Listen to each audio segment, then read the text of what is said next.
Audio recording for this meeting has begun.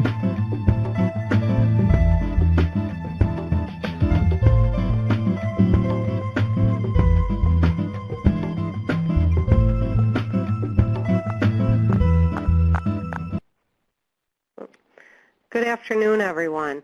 Welcome. We're thrilled to have so many people joining us today. I know people are trickling in, but we have quite a few registered for today.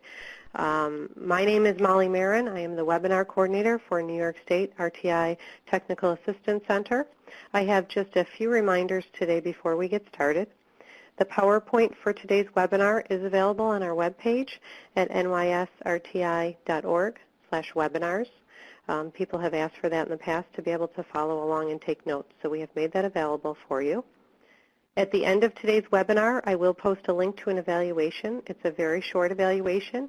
If you could please take a few minutes to complete that, we would very much appreciate your feedback. Also, I want to point out during the webinar, we do have a chat box, and feel free to use that throughout the webinar if you have any questions for Dr. Johnson. Today's webinar is the first in our Strand 5 series. It focuses on implementation of RtI in the middle school. We have 5 webinars in this strand taking place on 5 consecutive Wednesdays throughout October, taking us into November, the last one being November 5th. More information and registration information is available on our webpage. If you would like to join us for an upcoming webinar, we would love to see you come back. Today's topic is examining RtI components at the middle school. We are very pleased today to have Dr. Evelyn Johnson with us. Dr. Johnson is a professor of special education at Boise State University and the executive director of Lee Pesky Learning Center, a nonprofit organization whose mission is to improve the lives of people with learning disabilities. Dr. Johnson is a screening tool review committee member for the National Center for Response to Intervention and co-author of 3 books, all published by Corwin Press: Identification and Evaluation of Learning Disabilities, How RtI Works in Secondary Schools, and RtI, A Practitioner's Guide to Implementation. At this point, I would like to welcome Dr. Evelyn Johnson. Thanks, Molly, and hello to everybody out there, and thanks so much for logging in this afternoon. I am going to spend just a couple of minutes talking about the series agenda for this grouping of webinars, and then we'll get started with today's specific topic. What we've put together is a series of 5 different webinars, each addressing how RtI works in the middle school setting.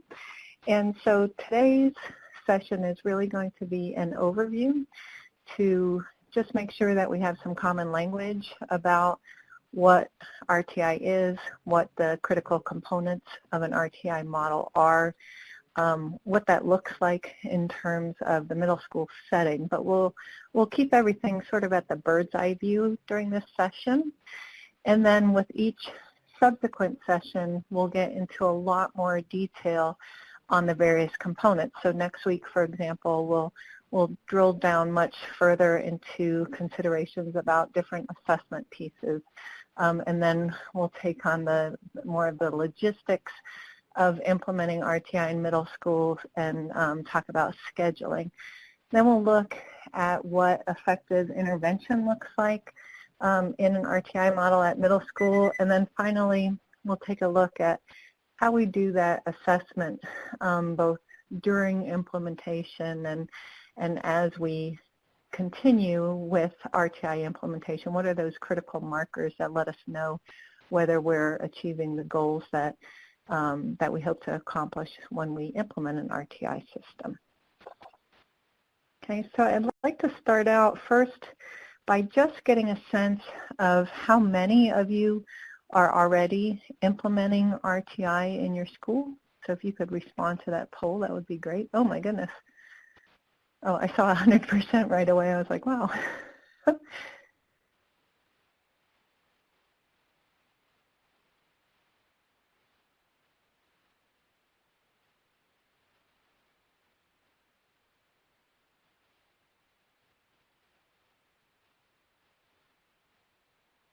Okay, we'll give the system just a minute to finish recording all the responses, but it looks like a good deal of you are already at some stage of implementation.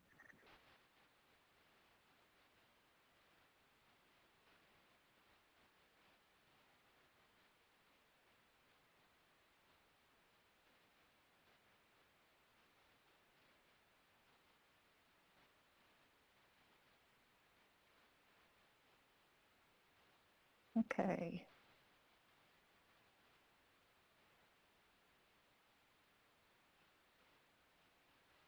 Molly, I'm assuming you'll end the poll. Okay. So it looks like a good deal of you are already at some stage of implementation, and that's great. So a lot of what we go over today will hopefully be very familiar to you, and then as we go through the webinar series, we will be able to get more specific about your questions. Okay, great.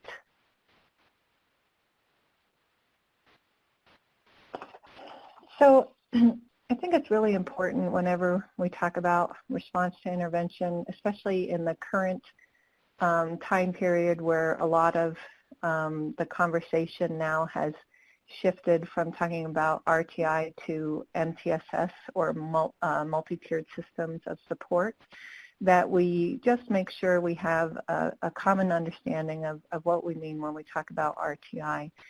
I always joke, I've been working in the field of response to intervention now for 12 years, and you know, we always like to change things up in terms of how we present things and what models we use. So I tired of the triangle really quickly, and what I wanted to present in this slide is just this notion that, you know, the special education field,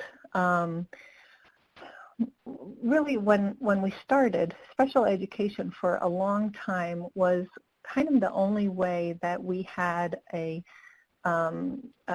the possibility of providing interventions or supports to students who were struggling, right? You were either in the general education, or if you needed a lot of support, you had special education, and there really was no in between. And so special education, and in particular the field of learning disabilities, really became like, I don't want to say a dumping ground, but kind of a dumping ground for kids who were struggling. And what that did was it taxed our special ed system so that we were no longer as effective as we could be, because we were simply trying to serve the needs of too many children that maybe didn't necessarily need to be there. Okay, and the effect of that is that it waters down interventions for everyone. Okay, and so as the special ed system continued to become overtaxed and therefore less effective, there's this sort of shift in our thinking of how best to really solve this problem of all the children that we have who are struggling learners. And so we saw things like the Regular Education Initiative in the 80s, and then standards-based education, and assuring that we were integrating and including all students with disabilities in accountability systems. And then finally, this move to scale in a very big way a system of response to intervention, with the idea that if we could provide a really solid foundation of instruction with this sort of intermediary or, you know, intervention system that wasn't quite for students with learning disabilities, but was more intensive than general education instruction alone, that we could help really reduce this problem that we were experiencing of this overload in special education. And so things really shifted towards general ed models and really improving our Tier 1 or our core instructional program, which is a really good thing. However, I think that in the last couple of years, what now has happened is that there's such an emphasis on core instruction, or Tier 1 and Tier 2, or our intervention system, that it's almost as if special education is seen as something to avoid at all costs. And we really don't want that mindset either. What we hope that we accomplish through any RtI system, whether it's middle school, elementary school, or high school, is that we create a truly responsive instructional system that is fluid enough to meet the needs of all our learners, right? And so by fluid, the key difference between what we've had in the past is that we don't want students to be stuck in a track. We want the system to respond, to be able to identify kids when they're struggling, be responsive as early and as effectively as possible, so that learning challenges don't later become intractable. And we also don't want to sort of condemn students to lower level courses if they're only experiencing either temporary challenges or very specific challenges that, with appropriate accommodations and support, really their needs can be met in the core instructional program. And so I like to talk now about RtI, not so much as a pyramid anymore, although that model still works, but rather this notion of our chain and ensuring that all of the links in that chain are strong and are integrated and connected to each other, right? Because if our system of interventions does not support what happens in the core instructional program, then that's not an effective system. We might have the components of an RtI model, but we don't actually have an RtI system. Similarly, if our special education program is viewed as sort of the final stop when all else has failed, that's not part of a system. That's sort of a last resort. And special education should really be about ensuring that we have the capacity and the ability to provide that individually designed instruction for kids who need it.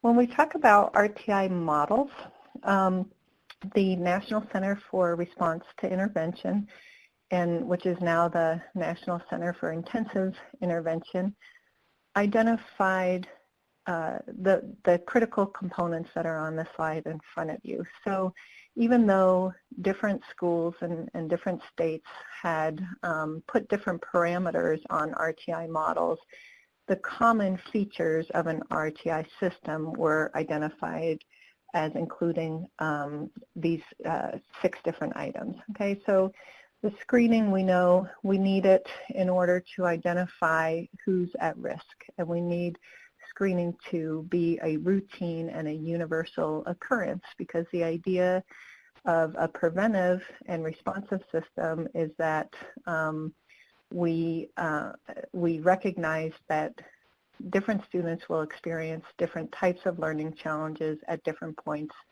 in their student career. And some of it may be related to academics, some of it may be related to transitions, sometimes it's related to just life circumstances. And so by having a responsive universal screening system, we are able to continually identify kids who are potentially at risk for poor academic or behavioral outcomes.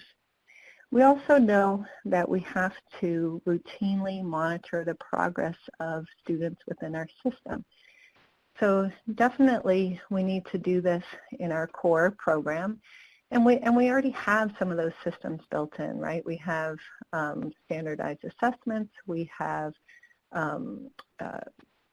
grades in courses, end of course exams, we have report cards, and lots of different ways that we help monitor progress. And they don't happen every week, but they happen a number of times throughout the year.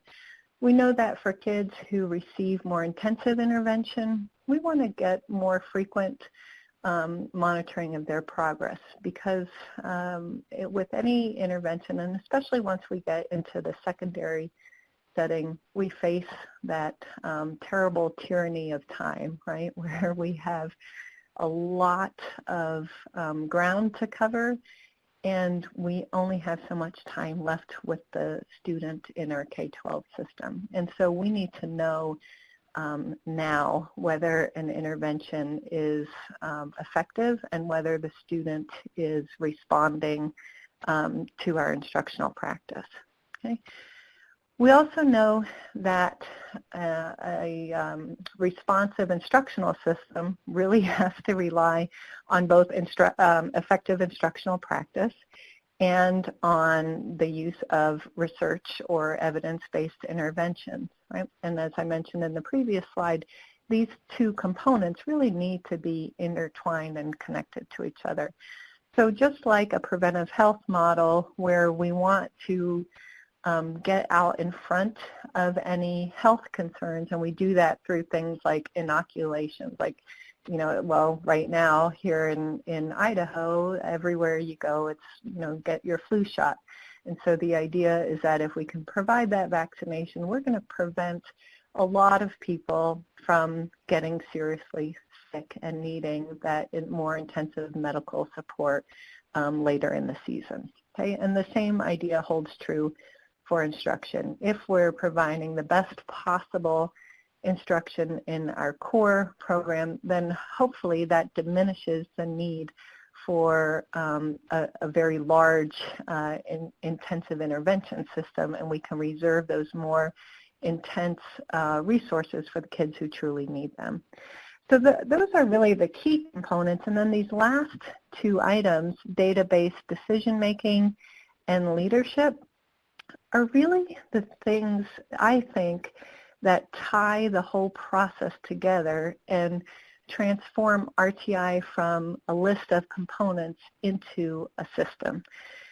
So we need to ensure that we use the data that we collect in our screening, our progress monitoring, and our outcome measures to really drive our instructional decision making.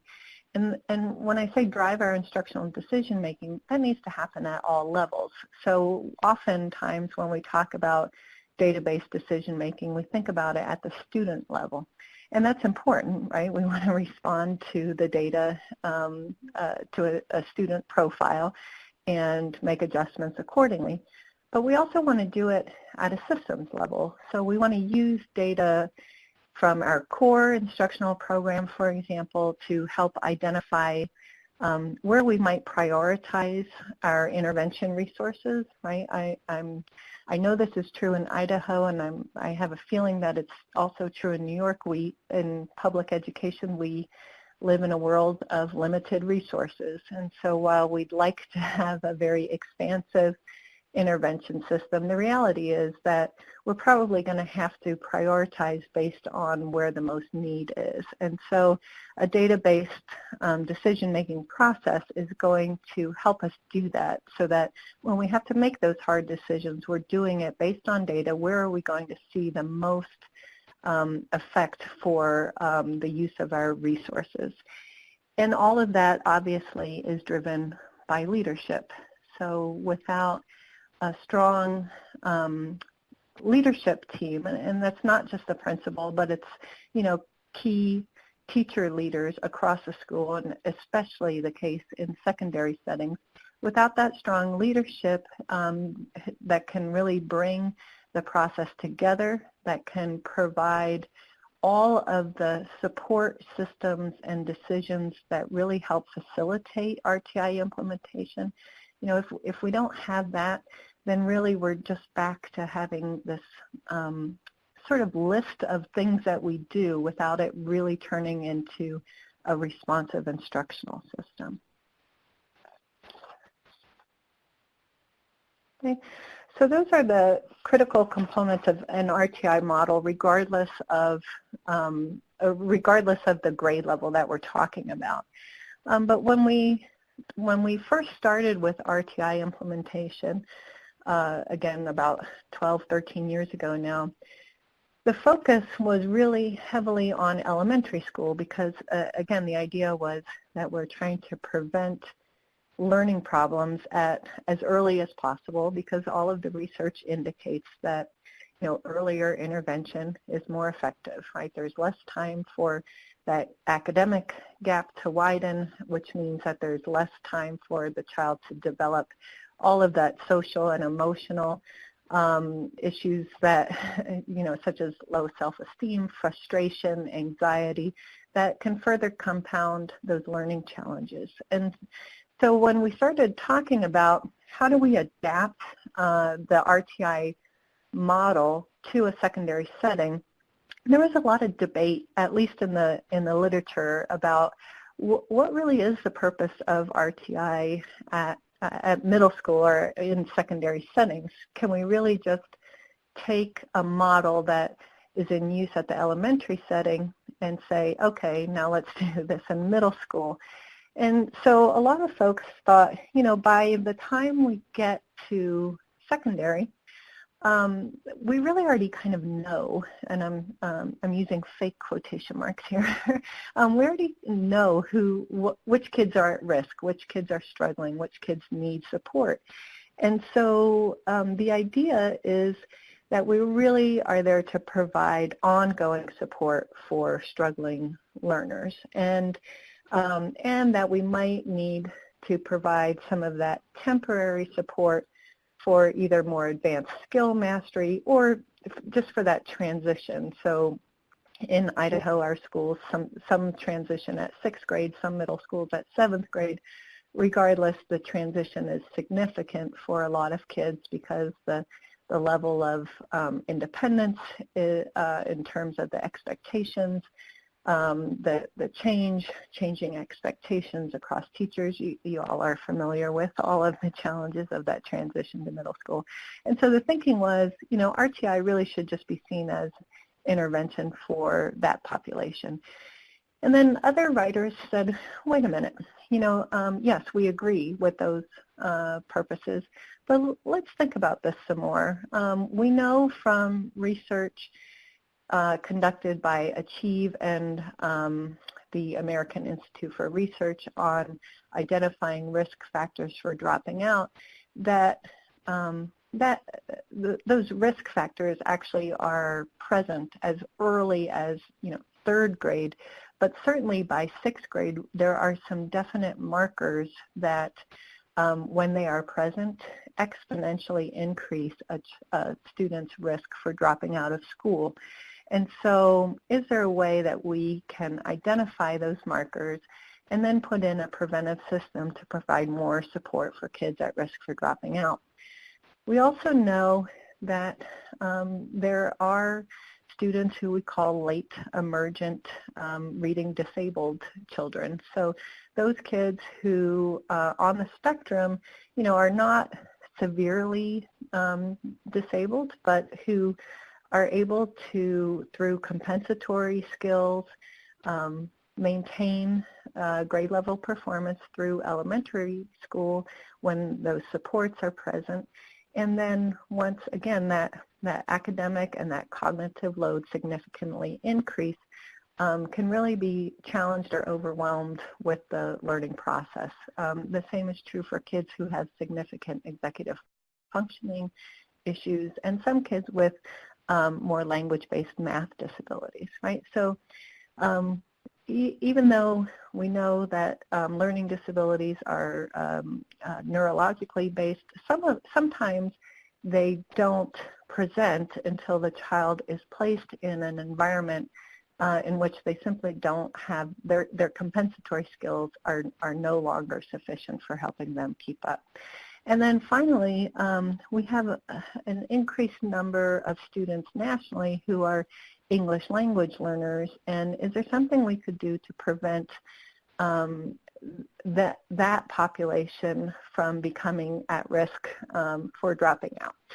Okay, so we really see that there are two primary purposes for implementing RtI at middle school. So based on your own experience, your student population, just your own thinking about what RtI is for, which purpose of RtI do you think would be most appropriate in your school setting for addressing the needs of your student population.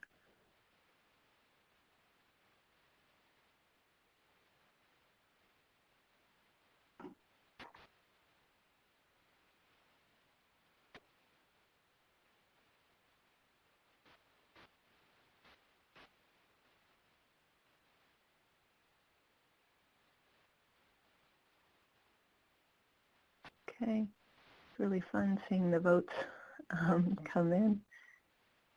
See a lot of people indicating both, and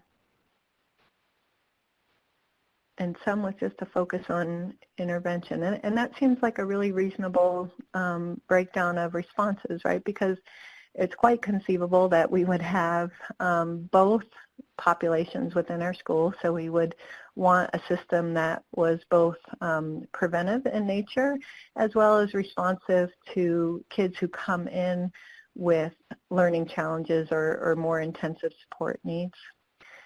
And we could also think about school settings, and again, yeah, I'm originally from the East Coast, but I've been in Idaho now for 7 years, and depending on where you go in Idaho, there are some schools where they're simply, because of their size and because of maybe the isolation of the district, that really an intervention model would be sufficient because there's not a lot of student out-migration or student in-migration. The community's really tight, for lack of a better word, and so that prevention piece really does happen at the elementary school, and by the time we get to middle, we're focused more on intervention. Okay, that's great. Okay, thank you everybody for responding. Okay. What I'd like to do now is, now that we've sort of introduced the RtI model and talked in a little bit more detail about what the components that have been identified at a national level are, what the two primary purposes for RtI in middle school are, what I'd like to do is just review some of the research on RtI in middle school. And to be honest with you, there's not a lot, right? There's simply just not a lot of research out there right now on what is best practice for an RtI system in the middle school setting. There is a significant amount of research on the specific components, and again, as we go through the webinars in the following weeks, we'll look more closely at research on progress monitoring, for example, or on what screening tools are most effective at secondary setting, or what interventions work for kids in middle school. But what I wanted to present today was the results of a middle school evaluation study that was conducted by the National Center for Response to Intervention. It was published about 2 years ago. And Sarah Pruitt led the effort, and I actually got to be involved in collecting some of the data from a couple of the schools. And so what we did was we developed a survey that really went into a significant amount of detail about the various components of RtI systems and RtI models based on what was known about best practices at the time. And then we, through connections from the center with state departments of education and other connections from years of work, and again, relationships from people who are on the middle school team, we identified 40 schools that were pretty far along in their implementation of an RtI process. And we administered the survey and did a number of site visits to confirm survey results so that we could really collect a nice description about what RtI models look like in different settings, whether in the middle school environment those critical components that we identified were actually all present, and what did they look like, how did they differ in the middle school compared to the elementary school. And then were there some things that were specific to the middle school setting with regard to assessments or instructional materials or practices as part of the RtI process that we simply didn't have reflected on a checklist. Okay. And so based on that study, we found a couple of interesting results. So at the time, all of the schools that we surveyed indicated that they were really using the RtI model as an intervention system and not so much as a preventive model. They also identified that their focus was largely on academics and more specifically on literacy and reading needs. Okay, there were very few schools that at the time included math as part of their RtI system. They all tended to get started with literacy or more specifically reading. Okay.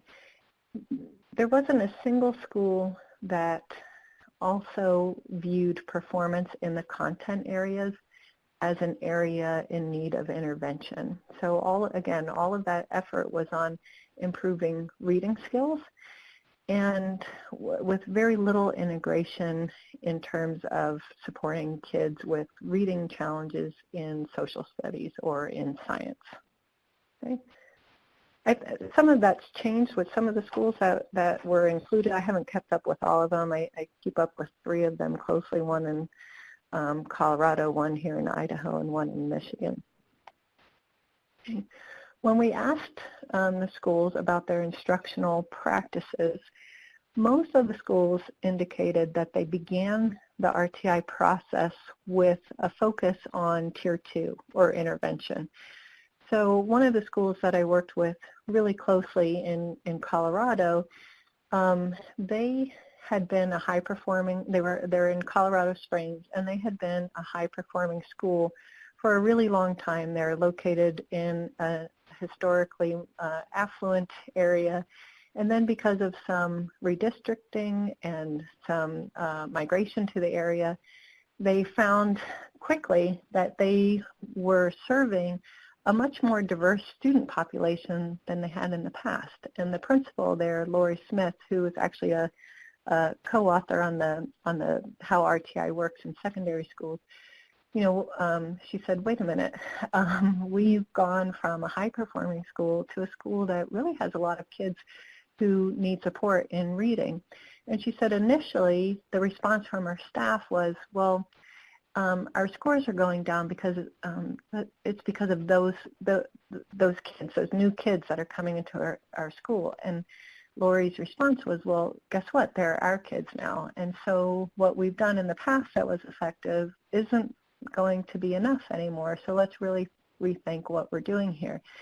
And they started with implementing what they called a literacy lab because they had such a high number of kids who were struggling with reading.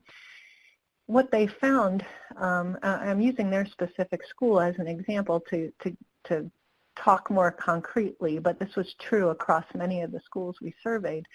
What they found was that getting started with intervention was at the time it made sense as an entry point for their school, right? Because they were trying to solve this problem. What they found over time was that they really, an intervention, a literacy lab wasn't really going to be enough unless they also then looked at their general instructional program and thought about, okay, well, if we have all these struggling readers, then how is that going to affect what we do in the content areas, and what does that mean for the way we provide instruction? And so after the first year, they developed a really strong professional learning community that was focused on differentiation and universal design integration to provide those kind of accommodations and supports for kids who had literacy challenges so that they could keep up in the content area. Okay? And lots of schools ended up sort of going through that more, a backdoor route to RtI. So even though we talk about it in terms of a system, and we often, when we talk about it sort of in an abstract way, we usually encourage schools to start with their core instructional program. For some reason at the secondary level, it seemed like it was more manageable to get started by that focus on providing a Tier 2 intervention, which then sort of drove the rest of the school to really rethink what core looked like. Okay. In terms of providing that instruction, nearly all of our participating schools offered intervention classes as an elective. So this wasn't true of all 40 schools, but most had 5 required periods and then two electives, or some breakdown like that. And so for kids whose performance on state assessments in reading or in math or in writing for states that had writing, they would offer intervention classes as one of their electives, and I put it in quotes because it really wasn't an option, right? It was, for most students, it was a required elective. We did talk to some schools that got a lot of parent pushback when they tried to implement that system, saying that, the electives like more of the technical, or more of the VOTEC courses or arts or music were key courses that were really keeping their kids interested and at school. And so some schools chose to present the information to the parents and let them be involved in the decision making. Most of those schools that went that route later ended up having parents say, you know what, if we don't address the reading and these foundational academic skills, I can see that at some point, these technical classes are not going to be enough. And so they ended up changing their policy. When we looked at database decision making, this was an area, and again, the study was published in 2012, but a lot of the data was collected in 2009 and 2010, so about 4 or 5 years ago. And since then, there's been a tremendous growth in the number of assessment tools available and applicable to the secondary setting. But at the time, the assessment pieces and that database decision making was really where we saw a lot of holes, I guess, in middle school implementation of RtI. So many schools simply relied on performance on state assessments as their screening tool. So what did you earn last year on the state reading, on the state math assessment, and use that as a way to indicate which kids were going to be in need of intervention. They slowly then moved to include CBMs for reading. Most of them used a maze, right? So because of the efficiency of administration mostly, and as a way to get some screening data for kids who were moving into their system and they didn't necessarily have state performance data on them. Or, New York, being in Idaho, this is true of nearly any state I would talk to, but our standards are actually very low. So meeting standards in Idaho, that will change now with our SBAC, but at the time, our state standards were very low nationally. And so you could, in theory, pass, be proficient in reading in Idaho and then move to New York, and your reading skills are no longer getting you at that proficient level. And so those CBMs were really helpful in catching those kids who came in either without or with different state level data. The other thing that we found in the evaluation study was that decision rules, database decision rules, so at what point do we say, this performance places you in Tier 2 intervention? At what point do we say you've made sufficient progress, you no longer need intervention? Those kinds of decision points were, actually there was no school that really had any of that clearly established. And most of the reason why was because they're simply was not the variety of tools available that there are now. That was part of the reason. But the other part was really more of a logistical one. So once schools were able to manipulate the schedule just to get the literacy lab in place, to even think about a truly fluid system where students would move in and out, there was for larger schools especially, there was simply no way to make that system fluid. And so the decision rules were, if you go in this year, you're there for the remainder of the year. If you end up with a performance that helps you meet grade level expectations, then the following year you wouldn't need that support. So it wasn't a terrible way to get started, but the decision rules were really driven more by pragmatics rather than data-based rules about student performance and student growth, if that makes sense. Okay. For progress monitoring responsibilities, those were often assigned to an instructional aide or the literacy lab teacher, right? So whoever the intervention person was. And again, it was great to see so many schools get started with that process, but the challenge was in communicating information about student progress beyond that literacy lab. And so over time, we saw schools do things like create shared drives where everyone who worked with that student would then have access. We saw schools get much more responsive about having set times and meetings to update on student progress and then share that information with all of that student's teachers. But that process took a while to get into place. Okay. And then for curriculum-based measures and progress monitoring, we really saw a variety of tools. So very few schools indicated using any curriculum-based measures beyond reading, and if they did do progress monitoring in math or a content area, they would use end of course or textbook published materials. The last piece that we looked at for the middle school evaluation study was outcomes, and at the time there were really too few schools that had reliable enough data to really make decisions about how effective their RTI process was, right? It was all about implementation and working out the logistics and getting through the kinks of the process. However, most schools, even though they couldn't yet report significant changes in student outcomes, they did report an increase in their collaboration efforts.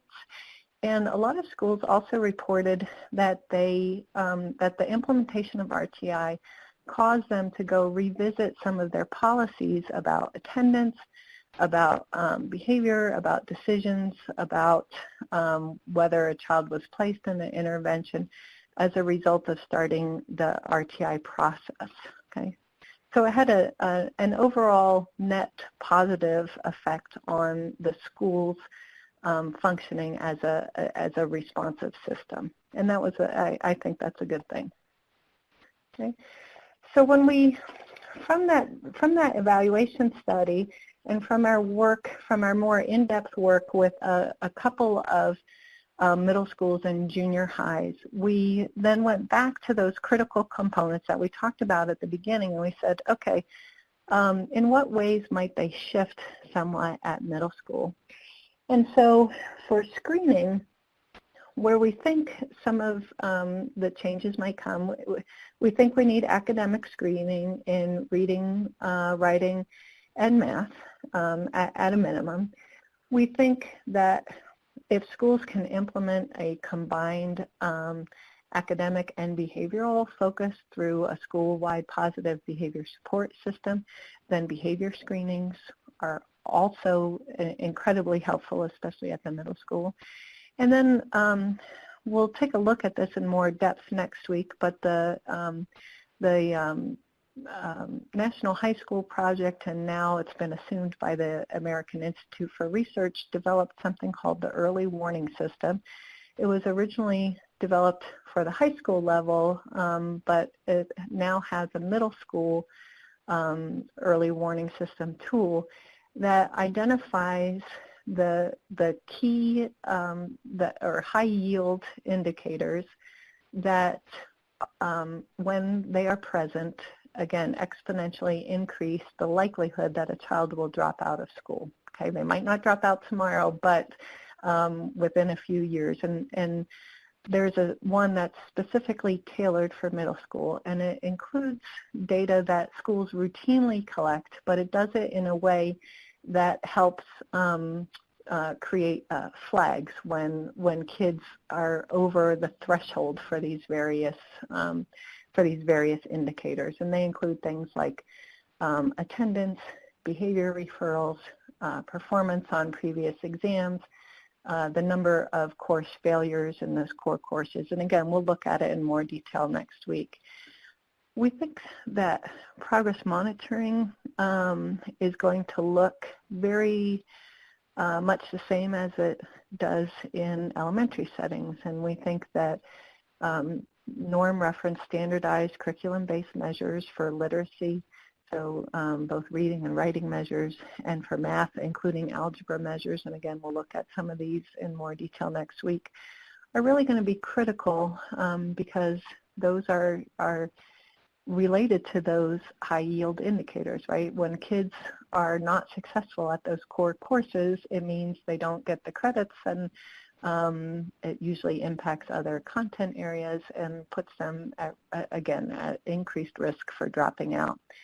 We also, in recent years, have seen an increase in content area literacy progress monitoring. So that's the work of Chris Espin and her colleagues, who have identified vocabulary matching as really one of the most effective ways of helping to identify progress in the content areas. A number of years ago, I also did a small study using content area textbooks and creating maze passages from those content area textbooks to see whether we could create reliable passages to test comprehension.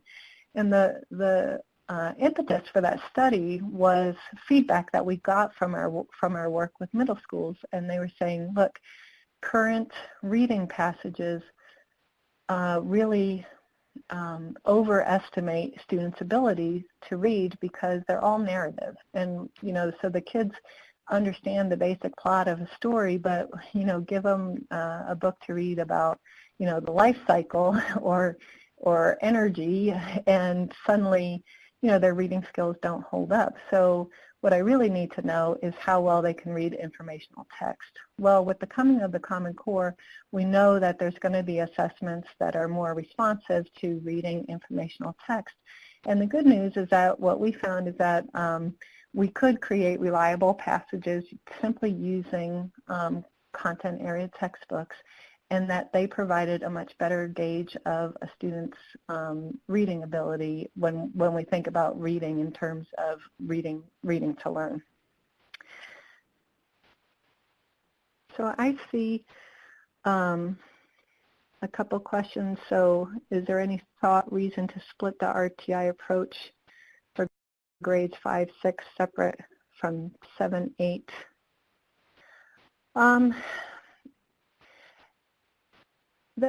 Those are good questions. What we have found, and what's been found nationally, and I don't think that we've included the 5th grade component. Usually we see a difference in middle school starting either at 6th grade or at 7th grade. And the research in terms of what those high yield indicators look like and what best practices should be really show that it's not that the grade's not important, but what really is more important is that transition, right? So just that simple move from one context to the other, whether that switch takes place at 6th grade or 7th grade, it's really about navigating a new environment with those different expectations. And so if there is something that's done differently in 5th grade, in a school that has a 5th through 8th, then it might make sense to look at different practices for 5th grade, but probably not, right? Probably that transition is what's going to be key. And to me, probably even more important, because those 5th graders are really young. When I worked in Arizona, I worked in a middle school that was 5th through 8th, and those 5th graders are young in comparison to 8th graders. And so it's probably even more challenging for them to navigate that transition. Okay. When we looked at, again, what we thought might be different about instructional components for an RTI process at middle school, you know, the instructional practice should stay the same, right? We should rely on the use of evidence-based instruction. What we think would need to really be emphasized in middle school is that there really needed to be a school-wide approach to literacy. So we found, again, the school, I worked really closely with the junior high in Colorado Springs.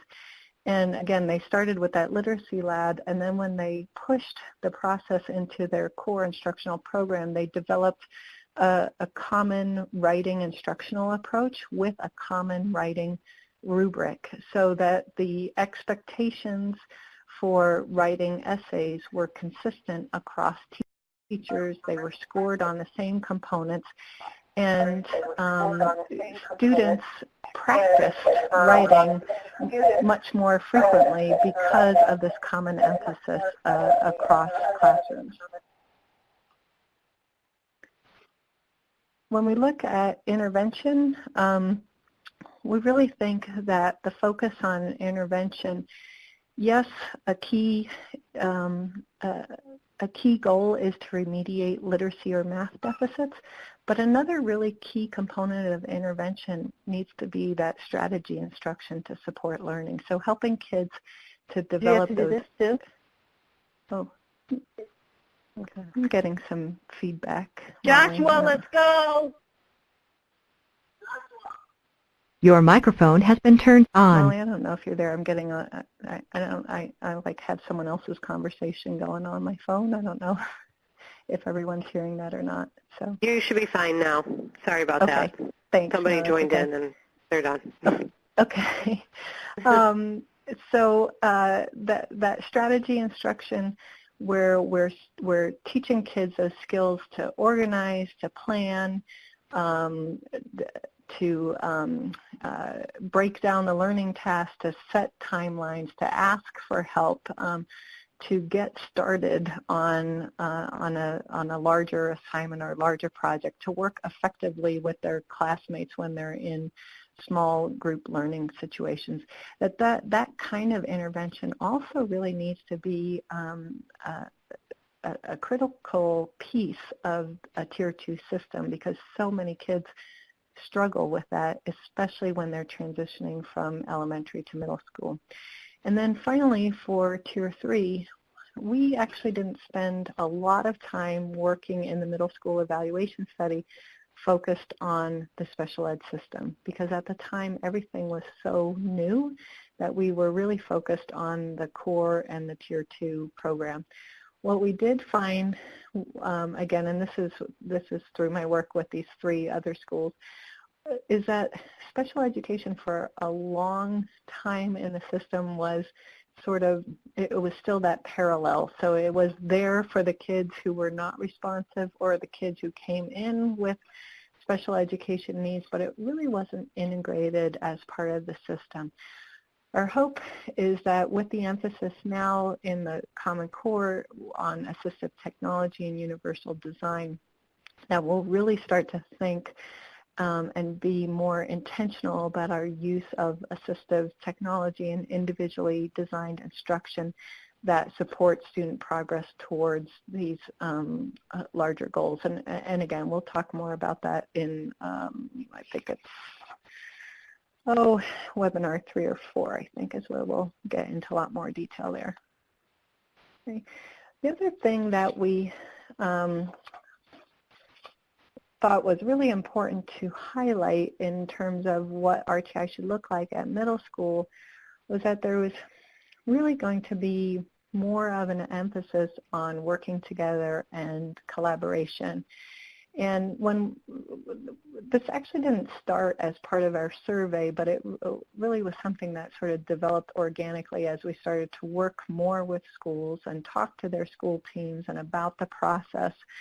And what we found was that when there were teachers and, again, strong leadership from the building principal, right? And we've all heard that now. That's a consistent finding across nearly any implementation effort, right, is that without the strong leadership to make sure that there's a plan, to make sure that that plan is resourced and staffed and checked on, that implementation efforts at the school level are ineffective.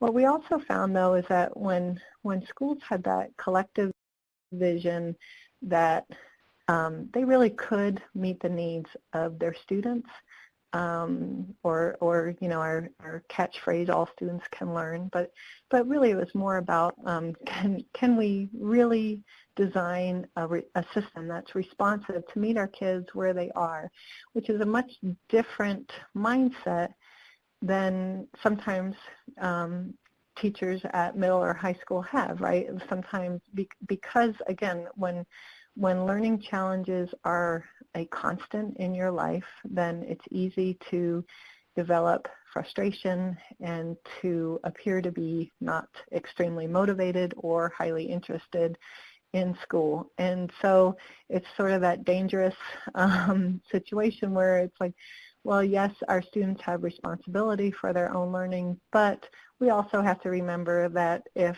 you go to a setting day in and day out in which you're not extremely successful, it's going to be hard to maintain a motivated and positive attitude, and it's going to take some it's going to take some time, and it's going to take creating a really safe and positive learning environment for kids who face those challenges in order to, get past those kinds of issues and get to the learning process. We also found, again, that a common theme across schools was that they all identified priorities. There was not a single school that said, we started on day one trying to implement the entire system, right? They all said, okay, here's a pretty specific problem. We know something about the RtI process, and we think that it's a good fit for addressing this problem. But to get started, we're maybe going to focus on this one issue. So, I already shared the example in Colorado of the literacy lab, and that was actually a very common finding across schools. Was most schools were wanting to provide some means of supporting the reading and literacy development of their students. And once they identified that as a priority, then that's where their collective energy went, recognizing that once they got developed the capacity and had the system in place, that they could then start thinking about expanding the system to other areas. And then finally, when schools were really, again, intentional about team structures, not just, we need an RtI team, but really thoughtful about who would be representative of that RtI team, what their specific roles would be, that really facilitated their ability to then solve problems like how do we share information, who's responsible for progress monitoring, data collection, analysis, and preparation for our team meetings, right? So when teams were intentional about those processes, they tended to work much better than when principals just said, I need people who want to be on the RtI team this year. We also found that building leaders who were supportive of providing the right infrastructure, and I feel silly saying this, like as I'm saying it, I'm thinking, well, this is obvious, but as principals who were able to provide the infrastructure, something as simple as collaborative time or scheduling time. So we, in a local school in Idaho, for example, the vice principal, he's like a scheduling guru, so he was able to work, it's a very large middle school, and he was able to create the schedule in such a way that teachers who were involved at the intervention level had a planning period for their regular instruction, but that they also received a progress monitoring period. And the idea was, yes, sometimes they would use that period to collect data, but a lot of times they would also use it to actually maintain and analyze and evaluate and respond to the data. So, and that was, that's still a pretty unique experience from all the schools that I've worked with. But providing that time to do that really supported his teachers in actual implementation, because at first there was a lot of resistance, like I will never have time to do all of this progress monitoring. Okay. So that's connected to strong leadership. And then finally, that parental involvement, like everything, right? It's become cliche to say strong leadership and parental involvement. But the idea that we are communicating openly about the RTI process with our parents and also getting their support. You know, parent involvement can mean a lot of things, but schools that really focused on getting parents involved in supporting academic programs and coming in to read with kids who needed that extra reading time, they really, again, it's that more thoughtful and intentional use of parents. So it's not just sending flyers home, but it's really getting parents in who have the time and commitment to supporting those processes in their schools. Okay, so I hope that's given you all a good overview of the RTI process. Based on the responses in terms of the number of you that are already at some stage of the RTI implementation process, I'm sure a lot of it was review, but I hope that the findings of that middle school evaluation study and just thinking about what do these components look like at a middle school setting were helpful for all of you. And what I'd like to know, so for those of you who are going to either attend live or at least listen at a later time to our webinar next week that's focused on assessment considerations, it would be, you know, I have information based on the work that we do, based on what's available, based on the research, but I would love to know more about what information you're hoping to get regarding assessments within the RTI framework. So if you all could either take a minute to enter that in chat now. So Joshua, I'm talking about anything. So screening tools or progress monitoring tools, outcome data, behavioral assessments, anything within that falls under these components of an RTI system that you'd like to know more about. It will help me make sure that I actually create a responsive webinar. At this time too, also, I hope you feel free to enter any questions or comments that you have or that you'd like to share.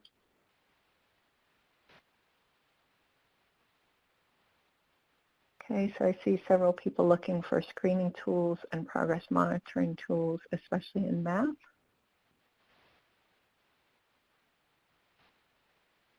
Efficient tools, yeah. Oh, Kristen, that's a great comment. So we're looking for diagnostic assessments. So, okay, we've got the red flag, but we can't necessarily translate screening data into an intervention program. So what do we do from there? Academic vocabulary, great. Wow, these are excellent questions. Okay, writing and reading, progress monitoring. Are there guidelines yet for building your own maze passages from our books? There are, and I will make a note to share those specifically, Joan.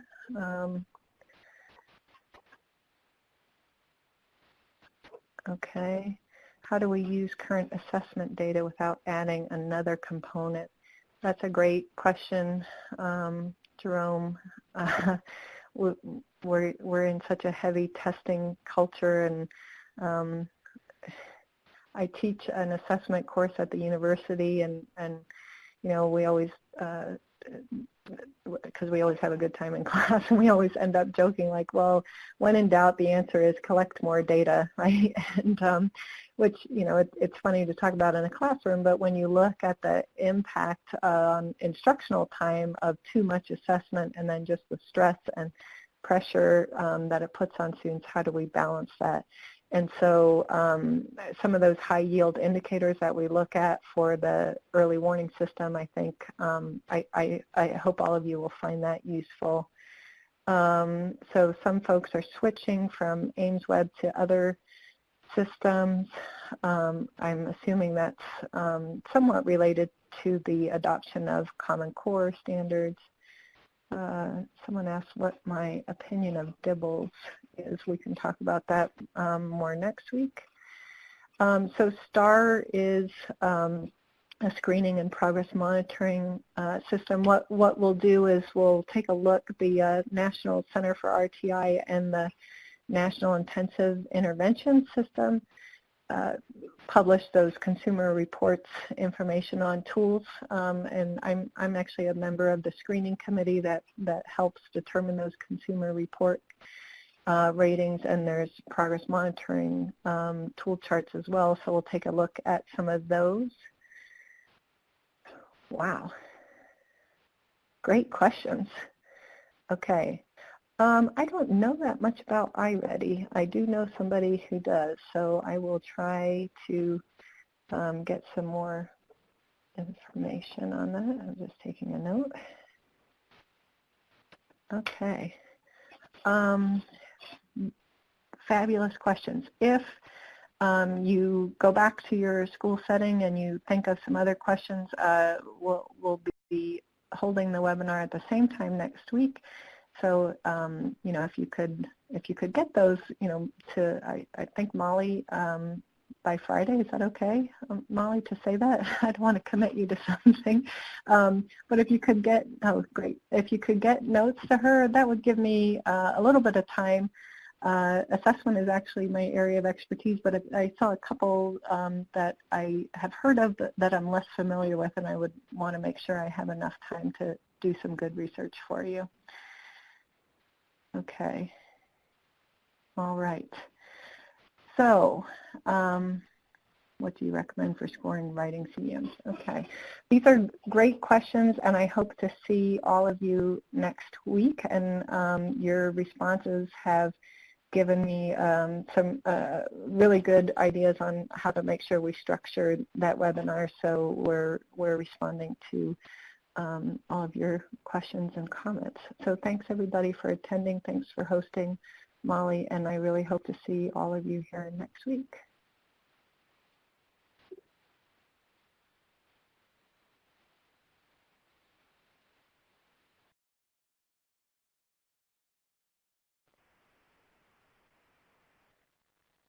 Thanks, everyone. I did post the survey link, so if you could take a few minutes to complete that, I do appreciate that.